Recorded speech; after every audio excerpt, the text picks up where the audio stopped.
ইসলামের পরে সবচেয়ে বড় দায়িত্বই হলো নামাজ। দেখুন আমরা সমাজের মধ্যে রিক্সাওয়ালা, শ্রমিক ভাইয়েরা, ব্যবসায়ীওয়ালারা, ট্রান্সপোর্ট লেভেলের যত ভাইরা আছি, তাহলে শতকরা 90 জন মানুষ নারী পুরুষের মধ্যে ওনারা নামাজ পড়ে না। এরা কার হুকুম নষ্ট করলো? কার হুকুম বলেন তো? বড় করে বলেন, কার হুকুম নষ্ট করলো? তাহলে ইমানদার মুসলমান ভাই, এই সমাজের মধ্যে নামাজের সংখ্যা বেশি না কম? শুধু কম না, অনেক কম। কি বলেন? শতকরা নারী পুরুষের মধ্যে একটা হিসাব করা না, নারী পুরুষের মধ্যে শতকরা কয়জন নামাজি? আপনারা বলেন, ভোটটা আপনাদের থেকে নেই। 5%, কেউ বলছে 10%। ভালো কথা, তাহলে 90 জন মানুষ নারী পুরুষের মধ্যে বেনা। বলেন কি? এদেরকে কে দাওয়াত দিবে? এদেরকে নামাজের কথা কে বলবে? যারা নামাজ পড়ে তার দায়িত্ব হলো একজন বেনামাজি ভাইকে, তাকে দাওয়াত দিয়ে নামাজি বানানো। কি বলেন, ঠিক না ঠিক? আমরা কি দায়িত্ব আদায় করি? কঠিন মাসালা। আল্লাহ পাক বলে, কিয়ামতের ময়দানে একদল মানুষ যারা ঈমান আনছ, বুঝে শুনে যারা আল্লাহকে আল্লাহ বলে স্বীকার করলা, নিজের জীবনটা ওই রাস্তায় যারা কাটাইতেছ, ওলামায়ে কেরামদের কথা মতো তুমি কোরআন হাদিস মতো জীবন চালাও, দুনিয়ার হায়াত যখন শেষ হয়ে যাবে, কিয়ামতের ময়দানে যখন উঠবা, আমার আল্লাহ পাক বলতেছে তোমাদের চেহারাটা এত সুন্দর হবে যা কোনোদিন কল্পনা করা যাবে না।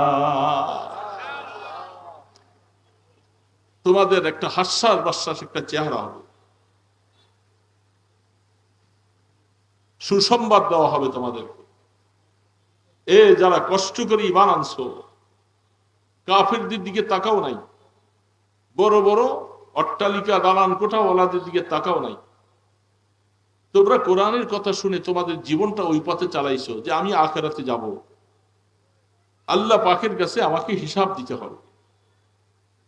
সেই কথাটা মনে করি যারা কষ্ট করে ঈমানটুকু ধরে রাখছো, বড় বড় শক্তিধর যারা রাষ্ট্র চালায়, সারা পৃথিবীটাকে অশান্তি করে রাখে, তাদের চেহারা কিছু কিছু মানুষ দেখা যায়, ওদেরকে আল্লাহ বানাবার সময় সাদা চামড়াওয়ালা মানুষ, তারা এর মধ্যেও আল্লাহর সাথে হিংসা। কতগুলি জিনিস আছে আল্লাহ পাকের সিফাতের মধ্যে বান্দাকে আল্লাহ দিয়েছেন যেগুলি গায়রে ইখতিয়ারি জিনিস, যেটার মধ্যে বান্দার কোনো হাত নেই। একজন মানুষ সুন্দর, তাকে দেখে আরেকজন ঈর্ষান্বিত হলো, তাকে বানাইছে আল্লাহ কালো। সে এখানে টাকার বিনিময়ে হিংসা করে সেই মানুষটা কি সুন্দর হইতে পারবে? এটা গায়রে ইখতিয়ারি বলা হয়, এটার মধ্যে বান্দার কোনো হাত নাই, এটা আল্লাহ পাকের তরফ থেকে একজনকে সুন্দর একজনকে বানাচ্ছে। তারা এই সাদা কালোর মধ্যেও তারা হিংসা করে মারামারি করে কত মানুষকে মেরে ফেলছে। শ্বেতাঙ্গ আরেকটা কৃষ্ণাঙ্গ, দেখেন, অথচ সৃষ্টি আল্লাহ পাকের। বেলালে হাবশী রাদিয়াল্লাহু তাআলা আনহুর নমুনা দেখাইছেন সারা বিশ্ববাসীকে রাসূল। আল্লাহ পাক দেখাই দিলেন যে যেখানে সবার থেকে চেহারায় নমুনায় দেখায় শোনায় সবচেয়ে একজন নিকৃষ্ট মানুষ ছিল, সেই মানুষটাকে ইসলামের বদৌলতে তার সম্মান কত, যার সম্পর্কে বলা হচ্ছে সাইয়্যিদুনা বেলাল। সাহাবায়ে কেরাম যাকে বলছেন যে আমাদের সর্দার, আমাদের নেতা, ইসলাম প্রভেদকে একেবারে ধ্বংস করে দিয়েছে, সাদা কালো প্রশ্নকে ইসলাম মিটিয়ে দিয়েছে।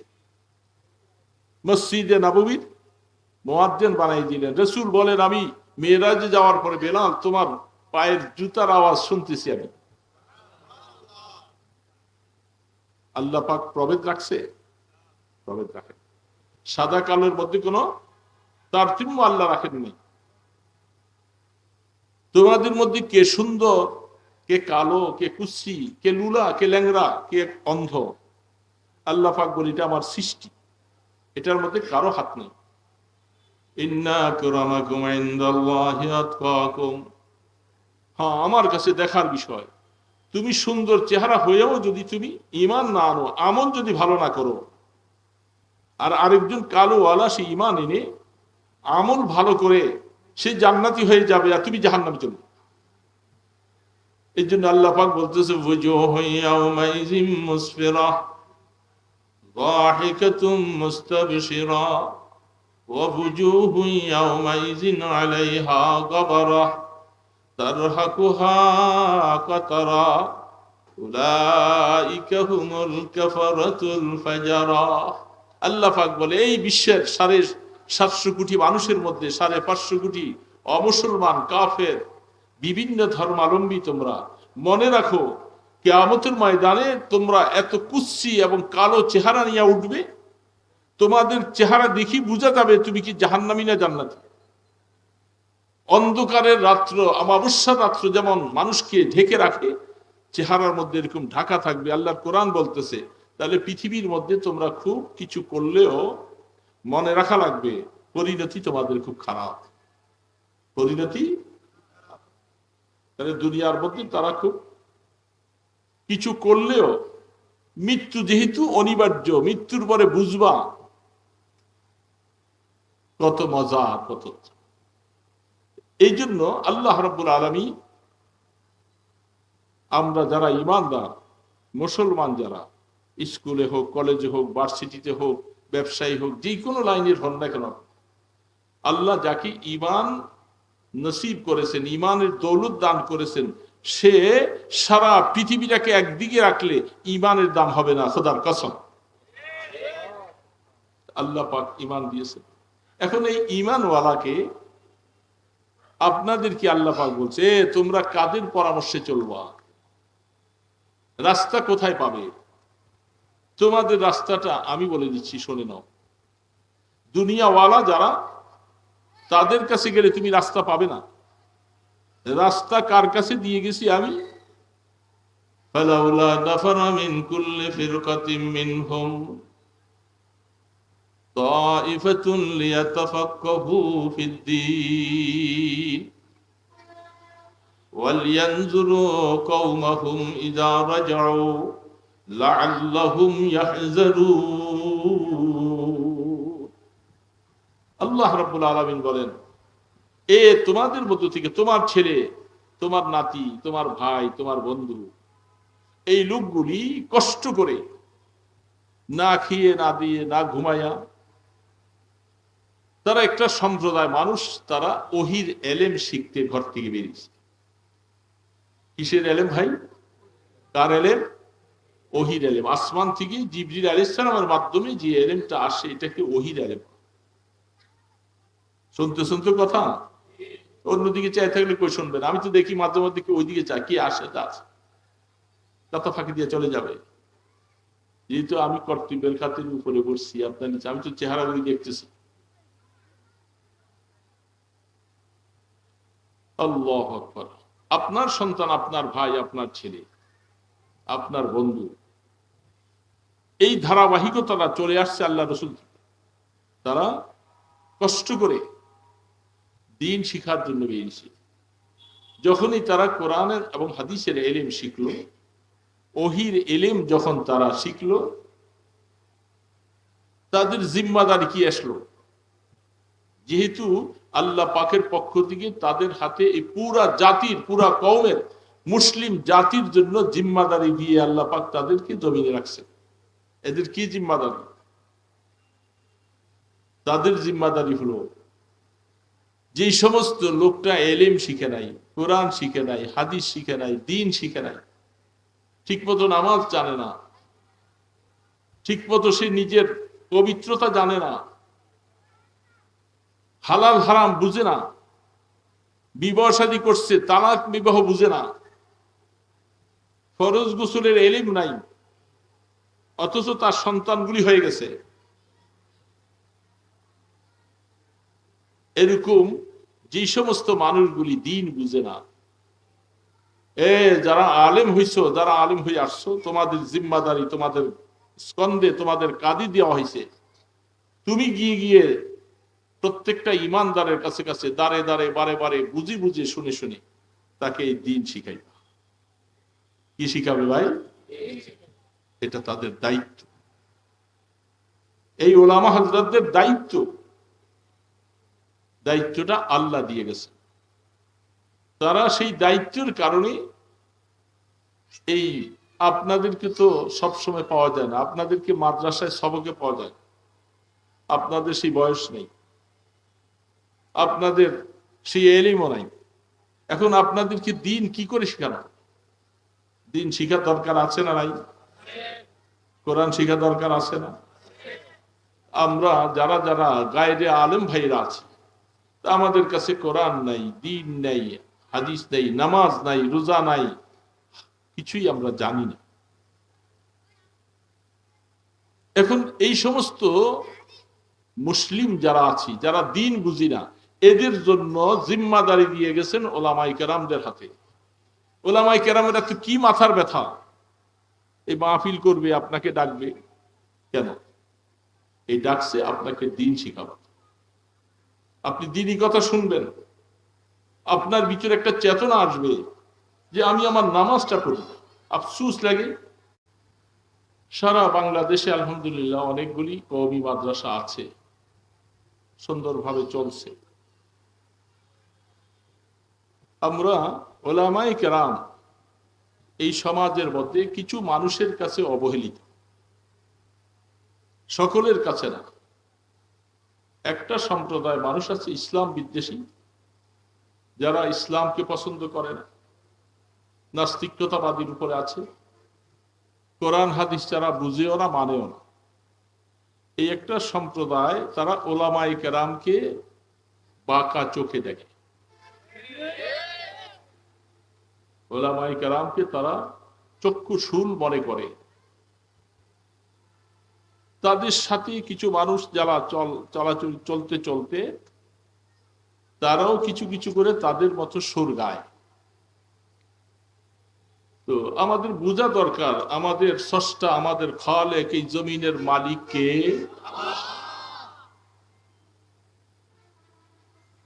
তিনি এই জমিনটাকে সুন্দরভাবে পরিচালনা করার জন্য যুগে যুগে আদম আলাইহিস সালাম থেকে নিয়ে আমাদের নবী মুহাম্মদুর রাসূলুল্লাহ সাল্লাল্লাহু আলাইহি ওয়াসাল্লাম পর্যন্ত অগণিত অসংখ্য নবী রাসূল প্রেরণ করেছেন। সকল নবীদের উদ্দেশ্য একটা, মানুষকে ঈমানের দাওয়াত দেওয়া, মানুষকে আল্লাহ পাকের পরিচয় ঘটানো, মানুষ যেন আখিরাতমুখী হয়। সমস্ত নবী রাসূলের একটাই উদ্দেশ্য, একটাই টার্গেট। সেই দাওয়াতের মাঝখানে আস্তে আস্তে আস্তে আস্তে আমাদের রাসূল সাল্লাল্লাহু আলাইহি ওয়াসাল্লাম পর্যন্ত এইভাবে দাওয়াত দিয়ে আসছে। আল্লাহ পাক মানুষকে আল্লাহর পথ দেখাবার জন্য, আখিরাতের পথে যাওয়ার জন্য। আর এটা আমরা সকলেই বিশ্বাস করি যে আমাদের এই পৃথিবীতে থাকার জন্য আসি নাই। আমরা সকলকেই একবার, যারা বুঝে, যারা মানে তারা, এবং যারা না বুঝে তারাও, সকলের একটা কথার মধ্যে একমত যে সকলে আসলে এই পৃথিবীতে থাকা যাবে। আপনারা কি বলেন? এই পৃথিবীতে কি আমরা থাকতে আসছি? যাওয়া লাগবে, সবাইকেই যাওয়া লাগবে। যারা কোরআন মানে না তারাও, যারা নাস্তিক তারা, সবাইকে যাওয়া লাগবে। এখানে আইসার দ্বিমত নেই। যদি মৃত্যুটাকে কেউ ঠেকাতে পারত, তাহলে পৃথিবীর বড় বড় শক্তিধর তারা অর্থের বিনিময়ে হোক, যে কোনো মূল্যে তারা মৃত্যুকে ঠেকাই দেয়।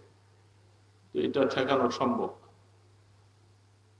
তো তারা বুঝে আসলো, তারা মুসলমানদের মতো বুঝে না। মুসলমান বুঝে যে বাস্তব পৃথিবীতে থাকা যাবে না, এই জন্য মুসলমান ঈমান আনছে, আর তারা ঈমান আনে না। তো আল্লাহ রাব্বুল আলামিন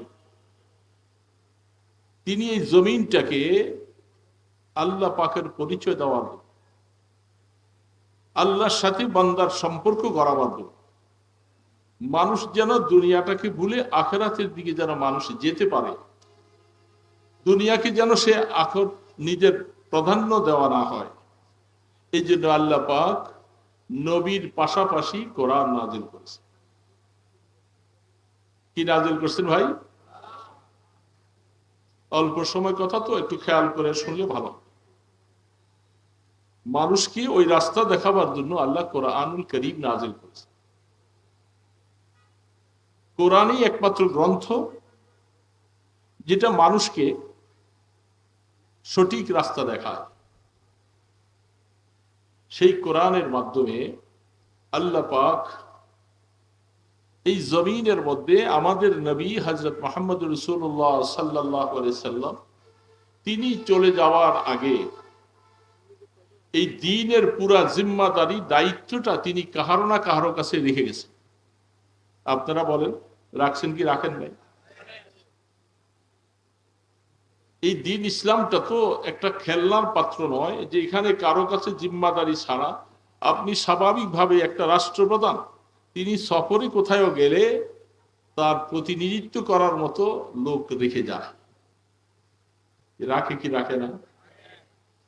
এত বড় দ্বীনের জিম্মাদারি আল্লাহ পাক যার হাতে দিয়েছিলেন, তিনি দুনিয়ার থেকে চলে যাবেন, এই দ্বীনের জিম্মাদারি তিনি কারো কাছে রেখে যাবেন না, এটা খেলনার মতো পুতুলের মতো রেখে যাবেন, এটা কি হতে পারে?